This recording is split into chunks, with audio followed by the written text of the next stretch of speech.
Justice Department or the Environmental Department should have been doing. And it's really essential that it's going to be a grassroots revolution. I think so. God's on our side because we are not fighting against, but for. Yes, we're fighting for. I was in the council for about 25 years and also a period as the mayor. So from that moment on, 10 years ago, everything started to change. I started to get a picture of what is really going on. And it became crystal clear to me that we, humankind, have been manipulated and dominated and exploited for centuries. And this chemtrail phenomenon made me angry because I was so helpless. You can decide what food you're going to eat, whether you're going to smoke, what water you're going to drink, what kind of life you're going to lead, but not with this phenomenon. Then you are just a victim. It's only a game. And there have to be good guys, and there have to be bad guys. And luckily, we are in the position to be able to play the role of the good guy who has the chance and the opportunity to overcome. The 3 days that we shared with them, my heart just dropped because it was such a beautiful way to live and such a peaceful way to live. I left thinking, what's this going to be like in 10 years? Is everything going to be killed off on the property? And if it is, how are they going to get their food source? Are they going to have to take a class, you know, and get certified by company XYZ? And what are the requirements for that? And that really is the end of freedom. I'm concerned about that. I definitely, I really am. Yeah. I learned to say everything is now as it has to be now. And everything is going to be okay. It's going to be all right. It's going to be okay. Yeah. Yes. I have this deep feeling that in the end we will prevail because we have the right on our side. The cosmos is helping us. And I have this strong feeling that we are being supported by entities and by forces we can't even imagine.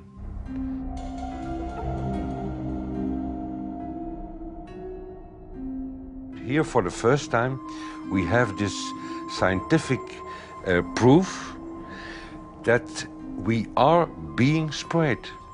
We are being spread, and it's incredible and it's hard to believe, but we are being spread. I think at this moment to stop is not an option. Once you know it and once you have a tool like this and an opportunity like this, that the issue of chemtrails or persistent jet contrails or whatever name you use for it, that this phenomenon is recognized as being real, publicly debated on. In the context of geoengineering, I think it's high noon to bring this to the public. This is what the sky is supposed to look like. These are old paintings.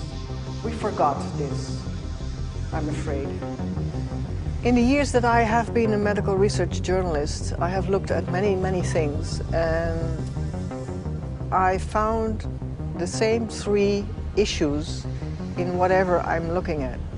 And that is that we are being dumbed down, we are being made sicker, and we are being made infertile. Citizens gathered from around the world in Belgium for the first International Chemtrail Symposium. The event attracted leading professionals, politicians, and activists who discussed the health, environmental, and social implications of these programs. Today it's only going to be about facts, documents, figures, patents, licenses, everything that brings us to the truth. We have no other weapon against this vast complex than exposing and bringing their dark works in the light of the truth. We have the hope that by our efforts, more and more people will become aware of the fact that we are deceived by our leaders. So today, we, as a family, join forces with the people who publicly made known to the world that chemtrails are not a conspiracy theory, but a conspiracy fact. From the Technische Universiteit Delft in the Netherlands. Ladies and gentlemen, please welcome Koen Vermeeren.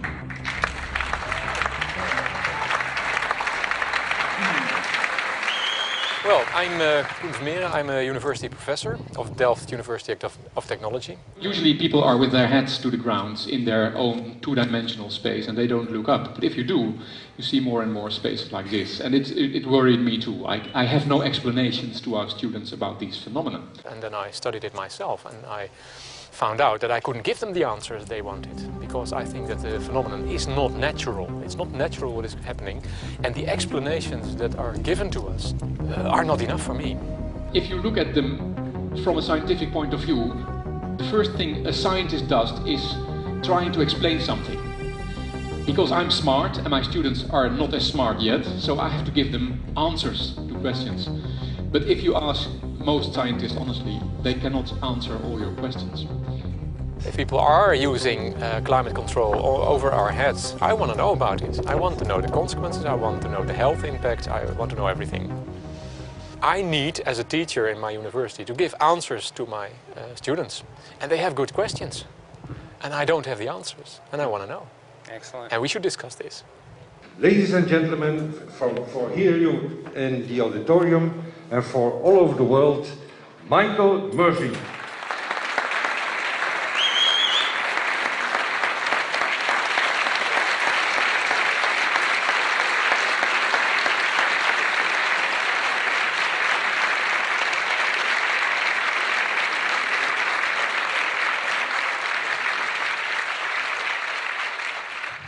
Well, thank you very much. It's definitely an honor to be here in Belgium. The people who are in power control everything. They control the markets, they control us, and now they're even controlling the weather. And they can use that for warfare applications. The one thing that they cannot control is what God had originally made, and that's natural organic seeds. This is called the Hegelian dialect. It's called problem, reaction, solution.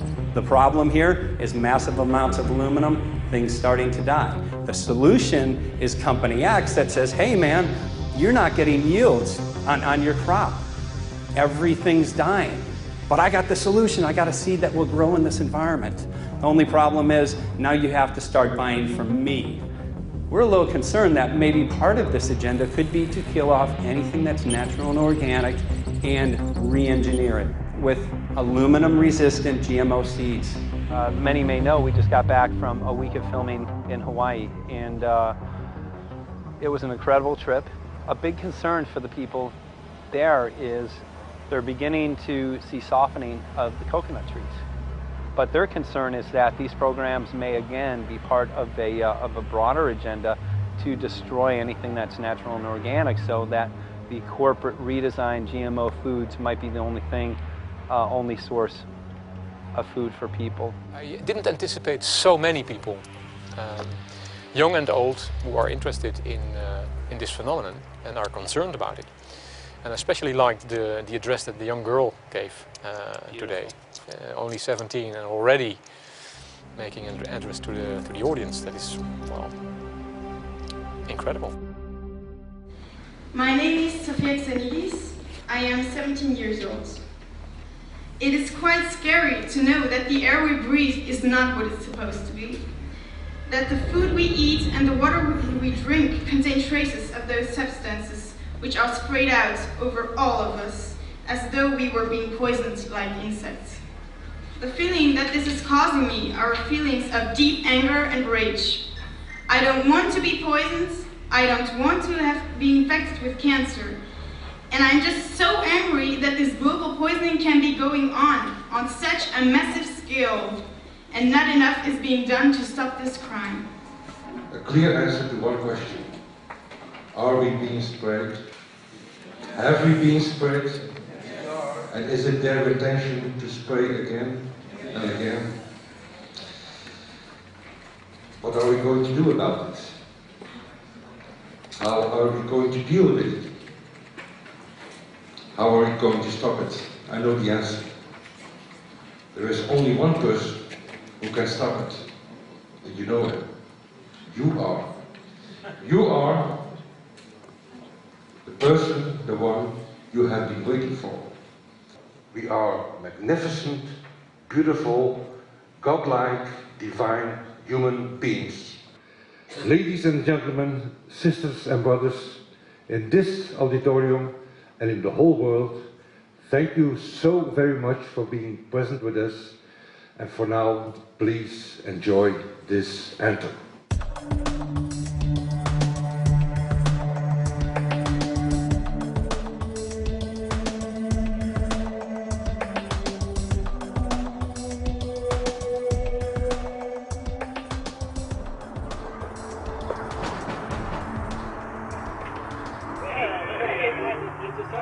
Hey, good to see you.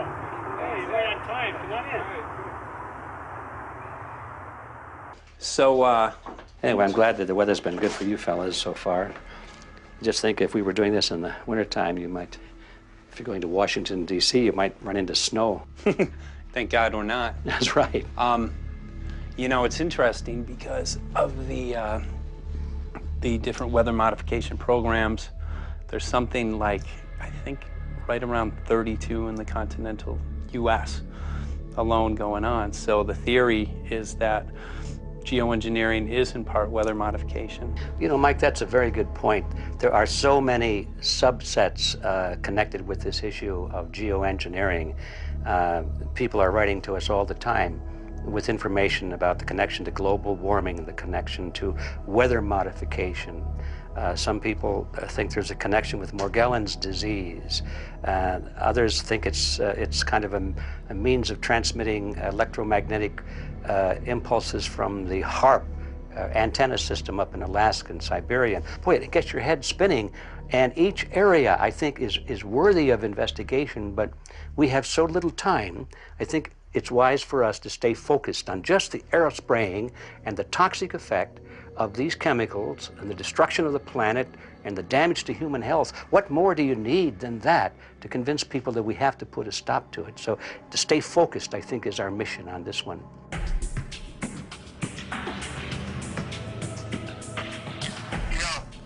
Jeremy, we had an idea. We know that you know the political system real well. Our idea was this. We have a ton of data and information that we've collected throughout our travels, and you know, we really think a good way to end the film would be addressing this to elected officials, some of the senators. So we were wondering this, if you might be able to come and kind of help us out and perhaps show us the way in how to get this done politically. But it sounds like a really good idea, and I'm also going to get to, in terms of researching who it is that we should really focus on talking to about this.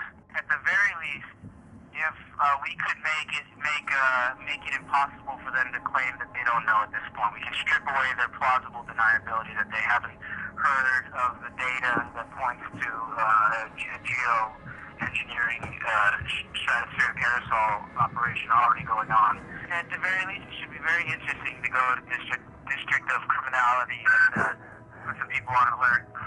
Yeah, you have a lot of enemies in Washington. That's where all the power comes together and the money, you know. So there are people there, I'm sure, that just don't want us to do this job. But I'm glad you're going, and you'll find out.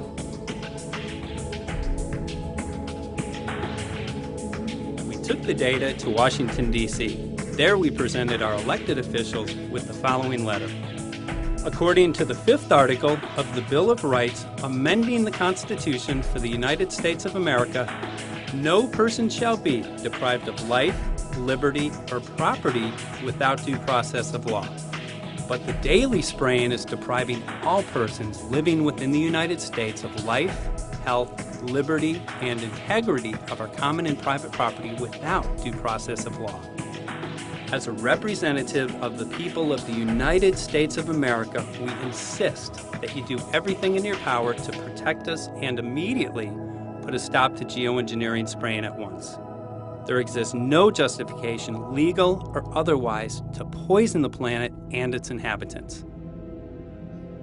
Now suppose that space aliens arrived on, maybe they're going to land at the UN headquarters down the road here, or maybe they'll pick a smarter spot. But suppose they arrive and they give you a box.